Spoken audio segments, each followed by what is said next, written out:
حضرت عمر کے گرد دوست آپ بیٹھے ہیں تو حضرت عمر کہنے لگے چلو اپنی اپنی کوئی خواہش ہی بتاؤ.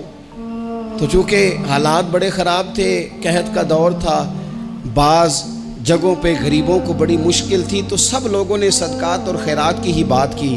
ایک صاحب کہنے لگے میرا دل کرتا ہے کہ زمین غلے اور اناج سے بھر جائے ساری اور میں اللہ کی مخلوق میں بانٹ دوں.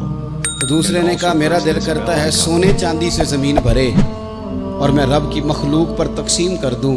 ایک تیسرے صحابی بھی فرمانے لگے میرا دل کرتا ہے سونے چاندی سے نہیں، ہیرے جواہرات سے یہ زمین بھرے اور میں اللہ کی مخلوق میں بانٹ دوں. سب اللہ کی مخلوق پر کرم کرنے کی، رحم کرنے کی، تقسیم کرنے کی بات کر رہے تھے. تو پھر بول کے کہنے لگے عمر آپ بھی تو بتائیں نا، آپ کی بھی تو کوئی خواہش ہوگی نا. تو حضرت عمر دیر تک خاموش رہے، پھر ٹھنڈی آہ بھری، فرمانے لگے میرا دل کرتا ہے یہ زمین حضرت معاذ بن جبل جیسے لوگوں سے بھر جائے. میرا دل کرتا ہے یہ زمین حضرت حذیفہ بن یمان جیسے لوگوں سے بھر جائے. میرا دل کرتا ہے یہ زمین حضرت ابو عبیدہ بن جراح جیسے لوگوں سے بھر جائے.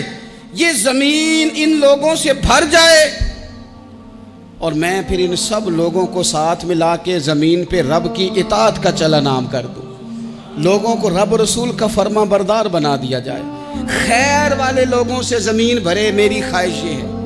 جب خیر والے لوگوں سے زمین بھر جاتی ہے پھر معیشت بھی ٹھیک ہو جاتی ہے، معاشرت بھی ٹھیک ہو جاتی ہے، دفاعی محاذ پر بھی لوگ کامیاب ہو جاتے ہیں، تعلیم اور صحت کے شعبوں میں بھی مضبوطی آتی ہے. شرط یہ ہے تم نے پوچھی ہے امامت کی حقیقت مجھ سے، خدا تجھے میری طرح صاحب اسرار کرے.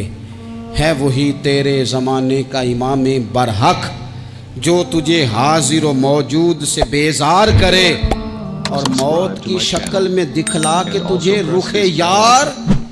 زندگی تیرے لیے اور